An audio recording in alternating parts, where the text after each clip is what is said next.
Selamat siang kepada Sobat Kosmologi Indonesia.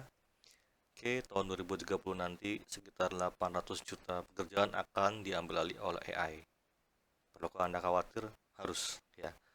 Eh, kita harus tahu ya pekerjaan mana saja yang akan diambil alih. Jadi nggak semuanya. Nah, situs ini willrobot.techmyjob.com akan memberikan gambaran berapa besar peluang pekerjaan Anda akan diambil alih oleh AI. Jadi ini penting bagi Anda yang masih kuliah ataupun yang akan kuliah untuk menentukan jurusan kuliah yang akan Anda ambil supaya tidak salah langkah, karena kalau Anda salah pilih jurusan sekarang ya Anda akan menyesal selama-lamanya. Ya, jangan sampai nanti tahun 2030 ketika Anda expect Anda akan bisa mendapat pekerjaan yang bagus, ternyata Anda punya jasa tidak ada harganya karena area yang Anda kuasai itu sudah diambil alih oleh AI. Ya, di sini situsnya bisa memberikan gambaran yang cukup cukup detail ya, cukup akurat. Misalnya kita lihat supir ya, driver. Ini ada pekerjaan yang sangat berisiko ya, yang kita sudah lihat sendiri bahwa sekarang sudah mulai banyak driverless car ya, dari Tesla, lalu dari Cina juga mulai banyak mobil yang bisa nyetir sendiri. Itu akan mengambil pekerjaan supir dalam waktu 5 tahun ke depan ya, jika jika regulasi dari negara-negara yang dituju sudah memberikan lampu hijau ya. Kalau misalnya sekarang Indonesia sudah membolehkan mobil yang bisa driver sendiri, udah habis itu pekerjaan sopir, jadi bahaya sekali. Kita lihat driver di sini, mungkin taksi driver ya, kita lihat itu sangat tinggi ya, 86% automation risk-nya. Ya, ini sangat-sangat tinggi. Jadi memang buat kawan-kawan yang sorry to say ya, memang penting pekerjaan sopir tapi tidak akan memberikan jaminan yang pasti buat masa depan. Hindari pekerjaan ini dari sekarang ya. Lalu bagaimana dengan pekerjaan kantoran? Oke, misalnya akuntan ya. Ini banyak juga teman-teman saya yang jadi akuntan ya, karena duitnya banyak ya kan. Ya, tapi who knows ya. Kita lihat sini akuntan itu juga lumayan tinggi ya. Ya, 50% ininya.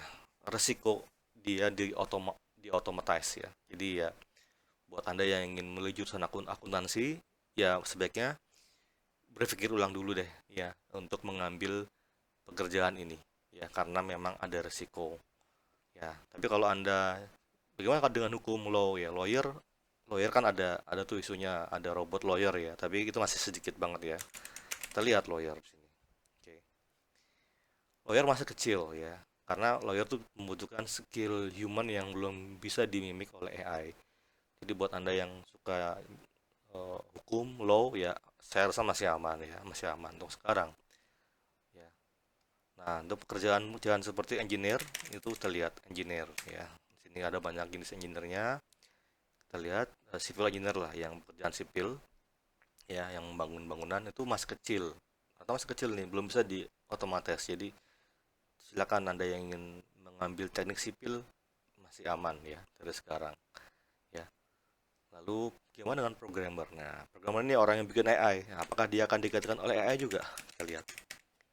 Ya, kita lihat di sini ada banyak jenis programmer. Mungkin kita coba masuk ke ini ya, robotic technician. Ternyata pekerjaan yang teknis robot ini juga sangat lucu juga ya. Mereka yang bikin robot, ya mereka akan membuat robot yang lebih baik sehingga tidak membutuhkan teknisi lagi. Ya, mereka kan punya peluang yang cukup tinggi nih untuk di otomatis ya. Jadi ya, Anda ingin menuju jurusan robotics, mungkin jangan ngambil teknisi, tapi mengambil robotics yang teorinya ya, supaya Anda bisa mendesain, develop ya, bukan bagian teknisi. Jadi nanti akan mereka akan bikin robot yang membutuhkan atau membutuhkan sentuhan teknisi seminimal mungkin ya. Gimana dengan yang lain, misal ilmuwan, kayak saintis misalnya. Mungkin sekarang yang lagi naik daun tuh bioinformatics yang hubungan dengan DNA, ya genetik, saya lihat sangat kecil. Jadi anda ingin mengambil karir di bioinformatics ya, yang genetics ya, molekular DNA, biomolekuler, ini masih sangat sangat jauh dari peluang untuk diambil alih oleh AI ya. Jadi memang di sini masih oke. Lalu misalnya apa ya, teacher, guru ya. Kita lihat guru di sini ada kayak guru sekolahan ya, dari elementary, secondary ya. Kita lihat atau masih kecil ya. Jadi Anda ingin jadi guru, alhamdulillah ya, puji Tuhan masih kecil peluangnya di otomotis ya. Oke. Gimana dengan guru di kuliah? Oke, misalnya teacher yang di tempat kuliah ya. Nah nih, ini ya, ini sorry. Mana ya? Oke, ini engineering teacher lah ya, terlihat juga sama ya, lebih kecil ya, ini peluangnya di apa diambil alih oleh AI walaupun sedikit lebih tinggi daripada yang guru sekolah dasar tadi. Oke, jadi silakan cek di opini ya pekerjaan Anda sekarang. Kalau saya sekarang adalah engineer ya, mungkin bisa dibilang sebagai sorry saya sekarang adalah manajer.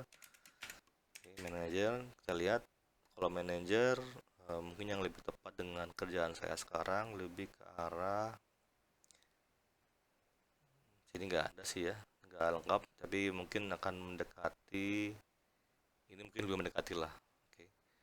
Ya, saya masih bisa bertambah napas lega ya, masih 6% ya, masih belum bakal jadi pengangguran massal nanti tahun 2030. Oke. Lalu dengan pekerjaan saya sebelumnya, eh, engineer ya, mungkin lebih tepatnya petroleum engineer. Sini masih ada, ya ada sini oke. 10% ya lumayan tinggi ya. Ternyata menjadi manajer lebih kecil resikonya diambil alih oleh AI dibandingkan kalau Anda menjadi engineer. Jadi Anda harus ya mentarget diri Anda untuk menjadi manajer. Oke. Terakhir kita coba pekerjaan politikus ya, mungkin presiden ya. Ada nggak sini presiden ini? Oh nggak ada sini. Mungkin lebih ke arah chief eksekutif ya. Oke, chief eksekutif ini kemungkinan besar tidak bisa diambil alih karena dia pekerjaan yang human centric ya. Anda harus memanage orang ya, memanage memanage segitu banyak orang nggak bisa diambil oleh AI. Oke, silakan Anda cek kerjaan Anda ya. Pastikan Anda yang masih belum kuliah nggak salah pilih karena sekalinya Anda salah pilih mungkin akan sangat sulit untuk mencari pekerjaan lain ya. Oke, terima kasih.